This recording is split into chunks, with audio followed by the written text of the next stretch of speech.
ओम ओम श्री गणेशाय नमः।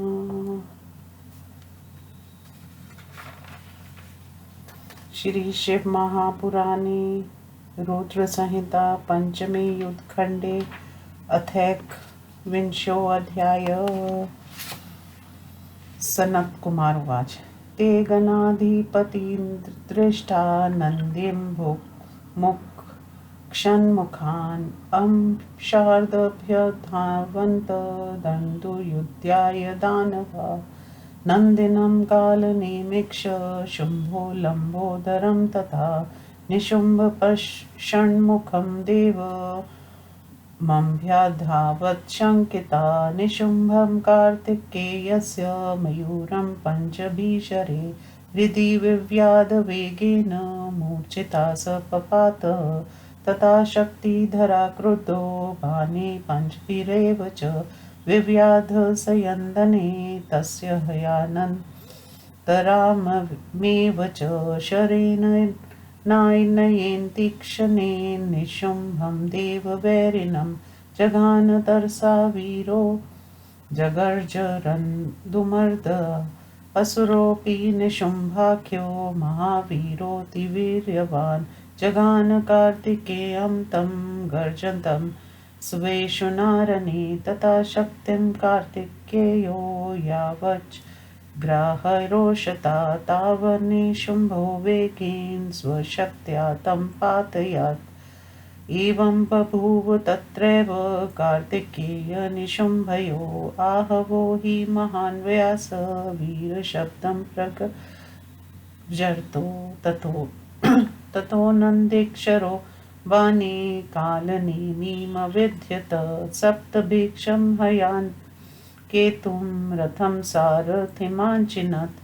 कालनेमिक्षसंकृतो धनुश्रीच्छेदनन्दिना स्वशरासन्निमूर्ते बर्हातीक्ष्णे शिलीमुखे अथ नन्दीक्षरो वीरा कालनेमि महासुरं तं पास्य च शूलेन वक्षस्यभयन् दृढं सशूलभिन हृद्यो हताक्षो हतसारथि अद्रे शिखरमुत्पाटञ्च नन्दिन संताडयत् हतशुम्भो गणेशक्ष रथमूषक वाहनो युध्यमानो शरव्राते परस्परं विद्यतां गणेशस्तदा शुभं हृदि विव्याधपत्रिणा सारथिं च त्रिभिर्बाणे पात्यमास भूतले ततोऽतिक्रुद्रशम्भो शुम्भोऽस्यपान् भृष्टचागनाधिपम् मूषकं च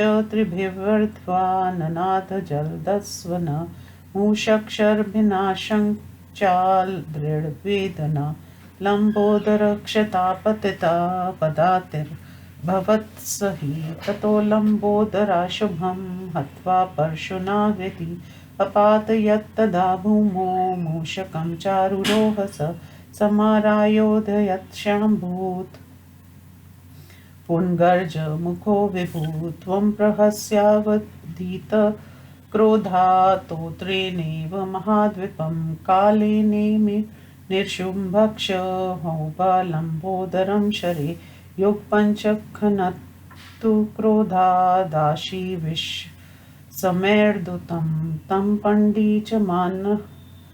मालोक्य वीरभद्रो महाबलाभ्यधावत् वेगेन कोटिभूतयुतस्तथा कूष्माण्डा भैरवाक्षापि वेताला योगिनी गणा पिशाचा डाकिनी संगा गणाक्षापि समयं ययु तथा किलकिला शब्दे सिंहनादे सघ्ररे विनादिता डमरुके पृथ्वी संकम्पत ततो भूता प्रधावन्तो भक्षन्ति समदानवान् उत्पत्य पातयन्ति सं ननिर्तुक्षन्रणाकने एतसमन्यन्त्रे व्यासा भूतां नन्दिगुहक्षतो उत्थिता वापत संज्ञो हि जग्जर्तुलरलं रणे स नन्दी कार्तिकेक्षक्ष समायातो तत् वरान्वितो जघन्तुक्षरणी दैत्या निरन्तरशर्व्रजे छिन्नेभिर्निहर्ते दैत्यपातिते भर्क्षितैस्तथा व्याकुला सा भवत्सेना विष्णुवन्दना तदा एवं नन्दी कार्तिकेयो विकटक्ष प्रतापवान् वीरभद्रो गणाक्षान्य जग्जुर्सम्भ्रेदिकम् निशुम्भ शम्भो सैन्यान्यो सिन्धुपुत्रस्य तो तथा कालने मीमर्हा दैत्यो सुरक्षान्य पराजिता प्रविध्वस्तन्मा तथा सेना दृष्ट्वा सागरनन्दना रथेनातिपताकेन गणानभ्ययो बलि तथा पराजिता दैत्या अभ्यभूवन् महोत्सवा जगर्जुरादिकं व्यास सम्रायोध्यतास्तदा सर्वे रुद्रगणाक्षापि जग्जुर्जय शालिना नन्दिकार्तिकन्दन्तर्या स्वीरभद्रादिका मुने हस्तयशरथ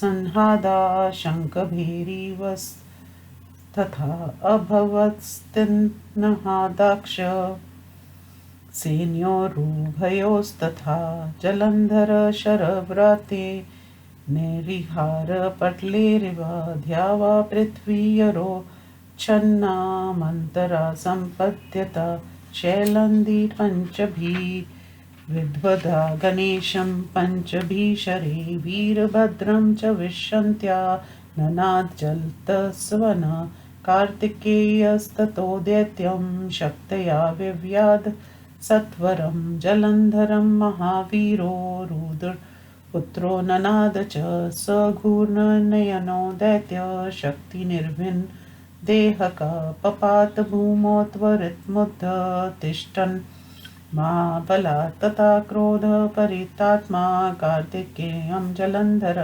गद्या ताडयामास हृदये दैत्य पुङ्क्त्वा गदा प्रभावं सफलं दर्शयाञ्चकरात्मजा विदित्तवरादव्या स तूर्णभूतले पतत् तथैव नन्दिहापत दूतले गत्या हता महावीरोऽपि रिपुहा किञ्चिद्व्याकुलमानसा ततो गणेश्वर क्रुद्रा समृत्वा शिवपादं भुजं सम्प्रप्यतिबलो दैत्य गदां पशुना चिन्नत वीरभद्रसिंहिर्हार्णे हर्दि विव्ययाददानवं सप्तभिक्षहयान् किन्तु धनुषच्छत्र च चिच्छदते ततोऽतिक्रुधो दैत्येन्द्र शक्तिमुद्मे दारुणां गणेशं पातयामास रथमन्यं समारुहत् अभ्यगादथ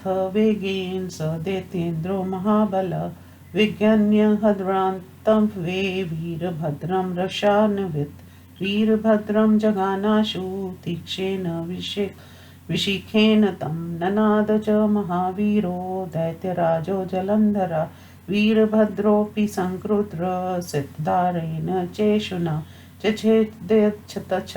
तच्छन्द्रं चैव तं विव्याध महेशुना ततस्तो सूर्यसङ्काशो युयुधाते परस्परं नानाशस्त्रैस्ततः शस्त्रैक्षचिरं वीरवीरोत्तमा वीरभद्रस्ततस्तस्य हयानबाणरपातयत् धनुश्रीचच्छेदरथिना पताकाश्चापि वेगता अथो स दैत्यराजो हि पुल्लवे परिघायुध वीरभद्रोपकण्ठप्स दुत्रमाप महाबला परिघेनातिमहता वीरभद्रं जगानः महाबलोऽपि तन्यो मूर्धनो वीरो जगर्ज च परिघेनातिमहता भिन्मूर्धरा गणाधिपा वीरभद्रा पपातोर्वया मुमोच रुधिरं बहु पतितं वीरभद्रं तु दृष्ट्वा रुदगणा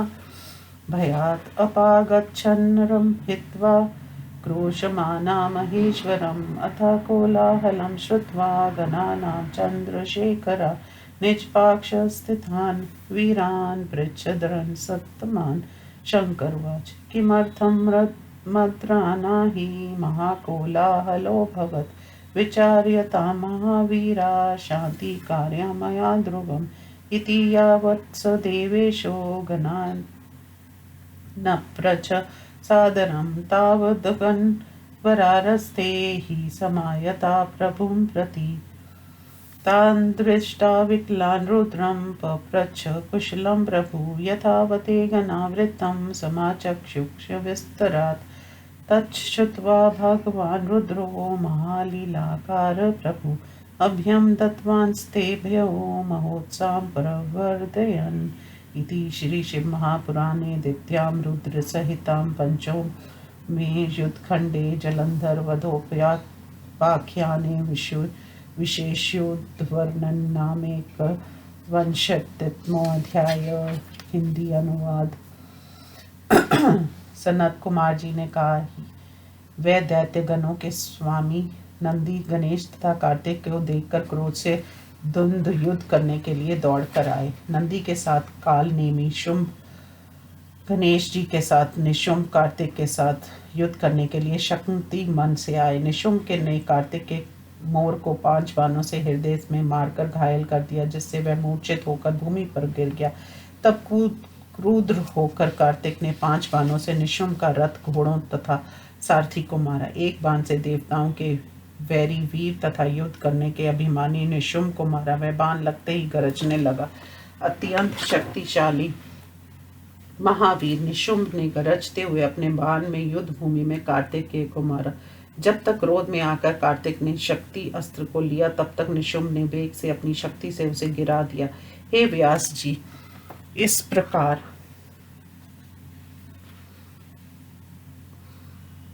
सिंहात करते हुए कार्तिक के तथा निशुंभ का परस्पर युद्ध हुआ। तब नंदीश्वर ने 7 बाणों से कालनेमी को, उसके घोड़ों, रथ, पताका तथा सारथी को बेध डाला। कालनेमी ने भी क्रुद्ध होकर अपने धनुष से छूटे हुए तेज बाणों से नंदी का धनुष काट दिया। फिर वीर नंदीश्वर ने महासुर कालनेमी की चिंता न करके उसकी छाती में जोर से शूल का प्रहार किया। घोड़े, रथ, सारथी को नष्ट हो जाने पर और शूल के आघात से छाती के फटने पर उसने पहाड़ की चोटी को उखाड़कर नंदी को मारा। इधर शुंभ और गणेश रथ तथा चूहे वाहन पर बैठकर परस्पर बाणों से एक दूसरे को बेंध दिया। गणेश ने शुंभ के हृदय में बाण से प्रहार किया और 3 बाणों से उसके सारथी को मारकर भूतल पर गिरा दिया। तब अधिक क्रुद्ध होकर शुंभ बाणों की वर्षा करके गणेश को और 3 बाणों से चूहे को मारकर बादलों की भांति गरजने लगा। बाणों से बिंध जाने के कारण दुखी चूहा घबरा गया। गणेश जी बिना गिरे ही पैदल युद्ध करने लगे। तब गणेश जी ने शुंभ के हृदय पर फर से का प्रहार करके उसे भूमि पर गिरा दिया और स्वयं चूहे पर सवार हो गए। प्रभु गणेश फिर युद्ध के लिए तैयार हो गए। उसे हंस कर इस प्रकार मारा जैसे मदमत हाथी को अकुंश से मारते हैं। काल नेमी और निशुंभ, इन दोनों ने क्रुद्ध होकर सांप के समान बाणों से गणेश जी का शरीर खोद डाला।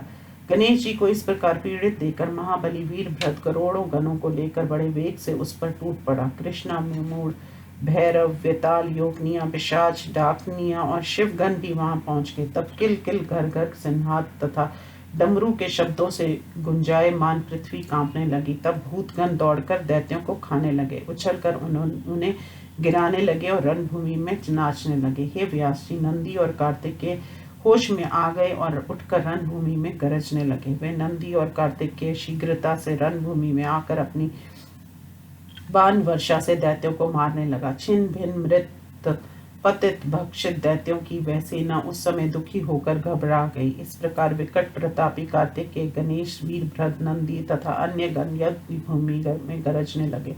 समुद्र पुत्र के सेनानी शुंभ, निशुंभ, कालनेमी आदि सभी दैत्य हार गए। वह बलवान समुद्र पुत्र इस प्रकार अपनी सेना को विध्वस्त हुई देखकर रथ पर बैठकर उन गणों के ऊपर टूट पड़ा। हारे हुए दैत्य अपने स्वामी को देखकर उत्साहित हुए। हे व्यास जी, युद्ध के लिए तत्पर होकर गरजने लगे। हे मुनि, विजय, नंदी, कार्तिक के गणेश, वीरभद्र आदि शिव जी के गण भी गरजने लगे। दोनों सेनाओं में हाथी, घोड़े, रथ, शंख में भेरी के शब्द सुनाई पड़ने लगे और वीर संहात करने लगे। जलंधर द्वारा छोड़े गए बाणों का समूह कोहरे जैसा भूलोक तथा आकाश के बीच में छा गया। शिलाद के पुत्र नंदी तथा गणेश को 5-5 बाणों से और वीरभद्र को 25 बाणों से मारकर वह दैत्य मेघ के समान गरजा। फिर महावीर रुद्र पुत्र कार्तिकेय ने शीघ्र ही जलंधर दैत्य को शक्ति से मारा और स्वयं गरजने लगा। शक्ति के लगते ही वह दैत्य आंखें घुमाते हुए पृथ्वी पर गिरा और शीघ्र उठ खड़ा हुआ। तब क्रोधित होकर जलंधर ने कार्तिकेय की छाती में गदा का प्रहार किया। हे व्यास जी, उस शिव जी के पुत्र ने वर के अनुसार गदा के प्रभाव को सफल दिखलाया। अंत वह शीघ्र ही भूमि पर गिर गया। उसी प्रकार गदा के प्रहार से महावीर शत्रुनाशक नंदीश्वर भी कुछ व्याकुल होकर भूमि पर गिर गया। तब क्रोधित हुए गणेश जी ने शिव जी के चरण कमलों का ध्यान किया और उनसे बल पाकर उसी की गदा को फरसाख से काट दिया। वीरभद्र ने 3 बाणों से उस दैत्य के हृदय पर प्रहार किया और 7 बार उसके घोड़ों, पताका का धनुष और छत्र को काट डाला। तब अत्यंत क्रुद्ध हुआ वह दैत्य दूसरे रथ पर सवार हुआ और उसने भयंकर शक्ति को उठाकर गणेश पर प्रहार किया। फिर वह महाबली दैत्यराज क्रोधित होकर और वीरभद्र का हृदय से विचार कर उसकी ओर वेग से गया। महावीर वह दैत्यराज जलंधर तीक्ष्ण बाण से वीरभद्र पर प्रहार कर गरजने लगा। क्रोधित हुए वीरभद्र ने भी तेज धार वाले अपने बाण से उसकी बाण को काट दिया। वे दोनों सूर्य के समान तेजस्वी वीरों में श्रेष्ठ अनेक अस्त्र शस्त्रों को लेकर बहुत समय तक लड़ते रहे। फिर वीरभद्र ने अपने बाणों से उसके घोड़ों को मार गिराया। रथ में सवार उस वीर का धनुष काटकर वेग से पताका भी काट डाली। उसके बाद परेग को हाथ में लेकर वह महावीर कूद कर शीघ्र ही वीरभद्र के समीप चला आया। उस महाबली समुद्र पुत्र ने बहुत बड़े परीख से वीरभद्र के सिर पर प्रहार किया। फिर गरजने लगा। वह गणाधीप वीरभद्र परीख के प्रहार से सिर के फट जाने से भूमि पर गिर गया और उसके सिर से बहुत सा रक्त बहने लगा। वीरभद्र को गिरा हुआ देखकर भय से शिव जी के गण शिव जी का नाम लेते हुए युद्ध भूमि से भाग गए। अपने गणों का कोलाहल सुनकर शिव जी ने अपने समीप में स्थित वीर गणों से पूछा। शिव जी ने कहा, हे महावीरों, मेरे गणों में कोलाहल क्यों हो रहा है, इसका पता करो, मैं शीघ्र ही शांति करता हूँ। इस प्रकार जब महादेव जी ने सादर गणों से पूछा, तब तक वे उत्तम गण शिव जी के पास चले आए।